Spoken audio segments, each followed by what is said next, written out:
प्यारे बच्चों, आज इस वीडियो में हम dual nature of radiation and matter के इंपॉर्टेंट कॉन्सेप्ट्स एंड फॉर्मूला सिर्फ 15 मिनट्स में कवर कर लेंगे। स्टार्ट करते हैं de Broglie wavelength of matter wave topic से। We know electromagnetic waves such as light are made up of energy units called photons. Photons space में propagate करते हैं फ्रीक्वेंसी f से और वेवलेंथ लैम्डा से, और इनकी एनर्जी दी जाती है E equals to h times f या फिर hc बाय लैम्डा फॉर्मूले से। यहाँ पे h होता है प्लैंक्स कांस्टेंट जिसकी वैल्यू होती है 6.63 times 10 to the power -34 joule second, और c होता है हमारा बच्चों स्पीड ऑफ लाइट जिसकी अप्रोक्सीमेट वैल्यू होती है 3 times 10 to the power 8 meter पर सेकंड। आइंस्टाइन की famous equation E equals to mc square से हमें पता चला कि energy can be converted to mass. Therefore we can write hc by lambda जो कि एनर्जी है इक्वल्स टू mc स्क्वायर। यहां से हमें लैम्डा की वैल्यू मिलती है h divided by m times c। तो बच्चों ये तो हो गई लाइट की बात, लेकिन डी ब्रॉय ने सिमिलर एनालॉजी यूज करते हुए बोला कि अगर एक पार्टिकल है जिसका मास m है और वेलोसिटी v है, तो वो पार्टिकल बिहेव करेगा just like wave with a wavelength of lambda equals to h divided by mv। अब ये जो इक्वेशन है इससे हमें डी ब्रॉय वेवलेंथ लैम्डा मिलती है। अब बच्चों इस इक्वेशन को हम कई फॉर्म्स में लिख सकते हैं, जैसे कि mv होता है मोमेंटम p, देयरफॉर लैम्डा को हम लिख सकते हैं h डिवाइडेड बाय p। इसके अलावा मोमेंटम को काइनेटिक एनर्जी की टर्म्स में भी लिखा जा सकता है P equals to under root 2km। Therefore lambda की वैल्यू हम अगेन लिख सकते हैं h divided by under root 2km। मान लो बच्चों हम एक चार्ज q को एक्सेलरेट कराते हैं by applying a potential difference of capital V, तो वो चार्ज कुछ काइनेटिक एनर्जी गेन करेगा जिसकी वैल्यू होगी q टाइम्स कैपिटल V। यहां से हमें लैम्डा की एक नई वैल्यू मिलेगी h divided by under root of 2q capital V m। तो बच्चों इस तरह हम मल्टीपल वेज में डी ब्रॉय वेवलेंथ कैलकुलेट कर सकते हैं। कुछ प्रॉब्लम सॉल्व करते हैं और समझते हैं इस कॉन्सेप्ट पर किस टाइप के क्वेश्चंस पूछे जाते हैं। मान लो एक m मास के इलेक्ट्रॉन की इनिशियल वेलोसिटी दी गई है v0 i कैप जब वो एक electric field -e0 i cap में एंटर करता है। Both v0 and e0 are positive constants. अब हमें टाइम t पर डी ब्रॉय वेवलेंथ क्या होगी ये बताना है। अब देखिए क्वेश्चन एक्चुअली इलेक्ट्रोस्टैटिक्स का है, निकालनी हमें इलेक्ट्रॉन की टाइम t पर वेलोसिटी है।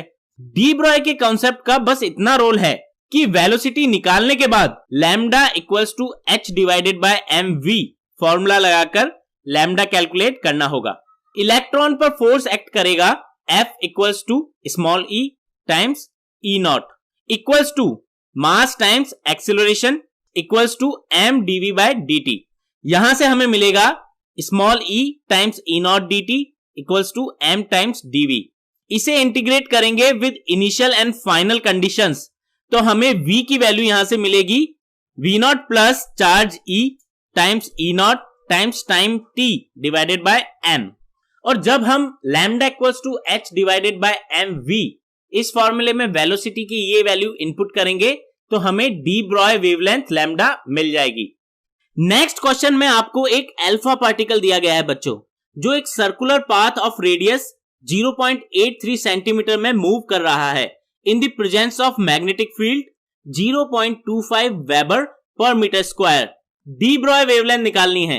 बच्चों मैग्नेटिक्स टॉपिक में हमने देखा था circular radius and magnetic field में रिलेशन होता है radius r equals to mv divided by b times q। ध्यान ये रखना है कि अल्फा पार्टिकल का charge twice the charge of electron होता है q equals to 2 times small e, therefore mv equals to 2e/b, और यहां से लैम्डा की वैल्यू आएगी h divided by 2e/b। Values put करके हमें लैम्डा मिलेगा 0.01 एंगस्ट्रॉम। बच्चों अब बात करते हैं फोटो इलेक्ट्रिक इफेक्ट की। एक मेटेलिक सरफेस पर जब हम लाइट इंसिडेंट कराते हैं तो वो मेटल सरफेस इलेक्ट्रॉन एमिट करती है। इस ऑब्जर्वेशन को फोटो इलेक्ट्रिक इफेक्ट कहते हैं, और जो इलेक्ट्रॉन मेटल सरफेस से निकल रहे हैं उन्हें फोटो इलेक्ट्रॉन्स कहते हैं। कंडक्टर्स जैसे मेटल्स में इलेक्ट्रॉन्स फ्रीली मूव करते हैं लेकिन सरफेस छोड़कर निकलते नहीं हैं due to positive charge attraction. लेकिन जब लाइट के फोटोन्स इलेक्ट्रॉन को हिट करके उन्हें सर्टेन मिनिमम एनर्जी प्रोवाइड करते हैं तब इलेक्ट्रॉन सरफेस से बाहर निकलने लगते हैं। अब ये जो मिनिमम एनर्जी की हम बात कर रहे हैं इसे नाम दिया गया है वर्क फंक्शन, जिसे डिनोट करते हैं कैपिटल W से या फिर फाई से, और ये वैल्यू हर मेटल सरफेस के लिए अलग होती है। लेट्स से बच्चों लाइट फोटोन ने इलेक्ट्रॉन को E एनर्जी दी, then this energy E should be greater than equals to this work function W, तब जाकर इलेक्ट्रॉन मेटेलिक सरफेस से बाहर निकल पाएगा। एनर्जी ऑफ लाइट फोटोन को लिख सकते हैं E इक्वल्स टू HF और Hc by lambda. Now electron emission के लिए कंडीशन है E greater than equals to W, therefore HF should be greater than equals to W और Hc by lambda should be greater than equals to W। Minimum energy के case में हम लिखते हैं HF naught equals to W या फिर Hc lambda naught equals to W। Therefore F naught equals to W by H and lambda naught equals to Hc divided by W। F naught होगी threshold frequency या minimum frequency for photo electric effect to take place and इसकी value होगी W by H। वहीं lambda naught होगा threshold wavelength या largest wavelength, जिससे ज्यादा अगर वेवलेंथ होगी तो फोटो इलेक्ट्रिक इफेक्ट नहीं होगा। लैम्डा नॉट की वैल्यू होगी Hc divided bye W। Frequency and wavelength में इनवर्स रिलेशनशिप होता है बच्चों, इसीलिए फोटो इलेक्ट्रिक इफेक्ट होने के लिए F should be greater than equals to F not, जबकि lambda should be less than equals to lambda not.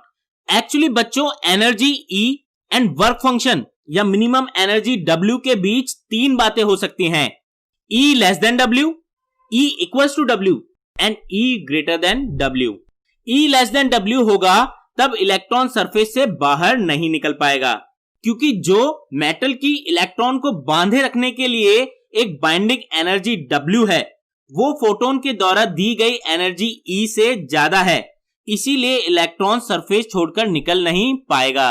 जब E इक्वल्स टू W होगा इस केस में इलेक्ट्रॉन सरफेस छोड़ तो देगा लेकिन वहीं रह जाएगा, आगे नहीं जा पाएगा, क्योंकि इस केस में उसको मिली एनर्जी E मेटल के वर्क फंक्शन या बाइंडिंग एनर्जी या कहें मिनिमम एनर्जी W के जस्ट इक्वल होगी, यानी इलेक्ट्रॉन की काइनेटिक एनर्जी 0 रहेगी और बाहर निकलने की वेलोसिटी V इक्वल्स टू 0 होगी। बच्चों जब E ग्रेटर देन W होगा तब क्या होगा? देखिए W एनर्जी तो इलेक्ट्रॉन को सरफेस से बाहर निकलने में लग जाएगी, फिर बची हुई एनर्जी E माइनस W का क्या होगा? ये एनर्जी इलेक्ट्रॉन को काइनेटिक एनर्जी देगी, जिससे इलेक्ट्रॉन V वेलोसिटी से सरफेस छोड़कर निकलेगा। एक बात ध्यान रखें बच्चों, सभी photo electron same kinetic energy से सरफेस से बाहर नहीं निकलते, बाहर निकलते वक्त कुछ एनर्जी लूज हो सकती है। देयरफॉर इलेक्ट्रॉन की मैक्सिमम काइनेटिक एनर्जी होगी E minus W equals to half m V max square. बच्चों समझने वाली बात यह है कि इलेक्ट्रॉन्स अलग अलग वेलोसिटी से मेटल सरफेस को छोड़कर निकलते हैं। मोस्ट एनर्जेटिक इलेक्ट्रॉन की काइनेटिक एनर्जी होती है Ke max equals to half mv max square equals to E minus W और लीस्ट एनर्जेटिक इलेक्ट्रॉन की काइनेटिक एनर्जी होती है 0। अब बच्चों ये जो मैक्सिमम काइनेटिक एनर्जी है इसे पता लगाने के लिए ये मेथड यूज किया जाता है। दो metal electrode plates A and B के बीच पोटेंशियल डिफरेंस V अप्लाई करो और इलेक्ट्रोड प्लेट A जो हायर पोटेंशियल पर है उस पर लाइट इंसिडेंट कराओ। अब होगा ये बच्चों कि इलेक्ट्रॉन फोटोन से एनर्जी लेकर B प्लेट की तरफ भागेंगे और इस वजह से सर्किट में इलेक्ट्रिक करंट जनरेट होगा इलेक्ट्रॉन के मूवमेंट के अपोजिट डायरेक्शन में। लेकिन पोटेंशियल डिफरेंस की वजह से जो इलेक्ट्रिक फील्ड प्रोड्यूस होगा उसका इलेक्ट्रिक फोर्स इलेक्ट्रॉन के मूवमेंट के अपोजिट डायरेक्शन में लगेगा। ये इलेक्ट्रॉन को B प्लेट तक जाने से रोकेगा। जब V की वैल्यू कम होगी ये अपोजिंग फोर्स कम लगेगा और लो एनर्जेटिक इलेक्ट्रॉन भी प्लेट B तक जा पाएंगे। यानी फोटो इलेक्ट्रिक करंट ज्यादा होगा, क्योंकि ज्यादा से ज्यादा इलेक्ट्रॉन्स प्लेट बी तक जा पा रहे हैं। जब V की वैल्यू इंक्रीज करेंगे तब अपोजिंग फोर्स भी इंक्रीज होगा और लो एनर्जेटिक इलेक्ट्रॉन अब प्लेट बी तक नहीं जा पाएंगे, यानी number of electrons reaching plate B will reduce, therefore photo electric current will also reduce. Last में जब हम पोटेंशियल डिफरेंस की वैल्यू बढ़ाकर V0 कर देंगे, इस वैल्यू पर मोस्ट एनर्जेटिक इलेक्ट्रॉन, ये इलेक्ट्रॉन्स भी प्लेट बी को टच करने से जस्ट पहले ही रुक जाएंगे, तब सर्किट में करंट 0 हो जाएगा। इस V0 पोटेंशियल को स्टॉपिंग पोटेंशियल बोला जाता है। इस केस में हम वर्क एनर्जी थ्योरम से लिख सकते हैं work done by external force equals to change in kinetic energy, therefore minus EV0 जो कि वर्क डन है इलेक्ट्रॉन पे, equals to final kinetic energy 0 minus initial kinetic energy half mv max square. Therefore यहां से हमें maximum kinetic energy half mv max square की value मिलती है E टाइम्स V0। बच्चों अब तक हमने ये इक्वेशन समझ ली हैं। Maximum kinetic energy K max equals to half mv max square equals to charge E times stopping potential V0 equals to energy E minus work function W equals to HF minus W, या फिर इसे हम ये भी लिख सकते हैं HF minus HF naught, क्योंकि W की वैल्यू HF नॉट होती है, ये हमने पहले देखा था, equals to HC divided by lambda minus W equals to HC divided by lambda minus HC divided by lambda naught. ये इक्वेशंस हमें पूरी याद रखनी है इसी फॉर्म में। इट शोज कैसे डिफरेंट वैल्यूज एक दूसरे पर डिपेंडेंट हैं। आगे बढ़ने से पहले इंटेंसिटी ऑफ लाइट के बारे में जान लेते हैं बच्चों। सबसे पहले इंटेंसिटी की डेफिनेशन है पावर पर यूनिट एरिया। किसी भी सोर्स से r डिस्टेंस पर इंटेंसिटी की वैल्यू होगी I equals to P divided by 4 pi r square. अच्छा बच्चों, पावर की डेफिनेशन होती है energy per unit time. Therefore intensity को हम एनर्जी की टर्म्स में लिख सकते हैं I equals to E divided by delta T times 1 divided by area A। एक फोटोन की एनर्जी हमने देखा था बच्चों E इक्वल्स टू HF होती है। देयरफॉर फ्रीक्वेंसी की टर्म्स में इंटेंसिटी को हम लिख सकते हैं I equals to HF divided by A times delta T। अगर बच्चों n फोटोन्स की बात कर रहे हैं तो टोटल इंटेंसिटी लिख सकते हैं n times HF divided by A times delta T। एक क्वेश्चन सॉल्व करते हैं। एक मोनोक्रोमेटिक लेजर लाइट है जिसकी फ्रीक्वेंसी है 6 times 10 to the power 14 hertz. Power emitted is 2 times 10 to the power -3 watt. पूछा है average number of photons emitted per second by the source. अब बच्चों हमें पता है intensity equals to power divided by area A, और intensity का एक और फॉर्मूला हमने देखा था n times HF divided by A times delta T। यहां से हमें पावर का एक फॉर्मूला मिल जाता है P equals to NHF divided by delta T। और बच्चों n divided by delta T को हम बोल सकते हैं average number of photons per second. तो यहां से पावर का फॉर्मूला हमें मिलेगा average number of photons per second multiply by HF। ये बच्चों एक इंपॉर्टेंट फॉर्मूला है, इसे याद रखें। वैल्यूज पुट करने पर हमें average number of photons per second की वैल्यू मिलेगी 5 times 10 to the power 15। Photo electric current और स्टॉपिंग पोटेंशियल की एक बात ध्यान रखें बच्चों, करंट लाइट की इंटेंसिटी पर डिपेंड करता है, क्योंकि जितनी ज्यादा इंटेंसिटी होगी उतने ही ज्यादा फोटोन्स मेटल से स्ट्राइक होंगे और उतने ही ज्यादा इलेक्ट्रॉन्स इजेक्ट होंगे। इससे करंट इंक्रीज होगा। और वहीं दूसरी तरफ करंट लाइट की फ्रीक्वेंसी और वर्क फंक्शन पर डिपेंड नहीं करता है।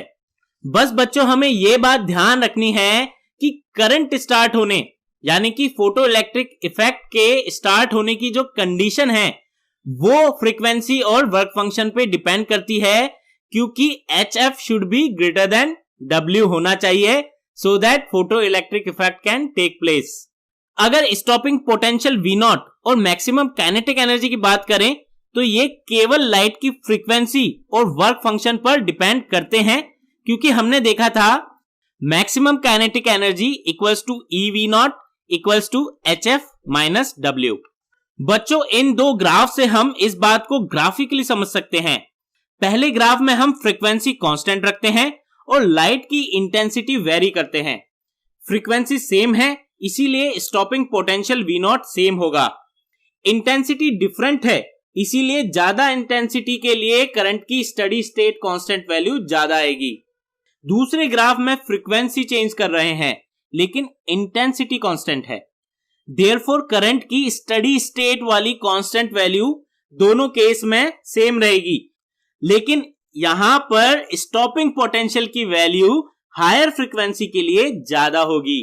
क्वेश्चन है बच्चों, the potential difference that must be applied to stop the fastest photoelectron emitted by a nickel surface having work function 5.01 electron volt when ultraviolet light of 200 nanometer falls on it। Basically यहाँ potential पूछा है that must be applied to stop the fastest photoelectron emitted, यानी कि formula use करेंगे EV0 equals to maximum kinetic energy equals to hc divided by lambda minus w। Values put करके हमें V0 की value मिलती है stopping potential V0 equals to 1.2 volt. लेकिन बच्चों आंसर ये नहीं है, ये ऑप्शन टिक किया तो गलत हो जाएगा, यहाँ एक नेगेटिव साइन भी आएगा क्योंकि to stop fastest electron stopping potential V0 opposite direction में अप्लाई करना होता है, इसीलिए -1.2 वोल्ट वोल्टेज अप्लाई करना होगा। बच्चों इस तरह विद इन 15 मिनट्स हमने पूरे dual nature of radiation and matter chapter का रिवीजन कर लिया है और सभी important points, formulas and questions cover कर लिए हैं। ऐसे और भी वीडियोस हम आपके लिए लाते रहेंगे। आपको इन वीडियोस की अपडेट टाइमली मिलती रहे, इसीलिए चैनल को सब्सक्राइब करके बेल आइकन जरूर दबाएं और अगर आपको इस टॉपिक में कोई भी डाउट है तो कमेंट करके जरूर पूछें। बेस्ट ऑफ लक बच्चों फॉर योर एग्जाम्स।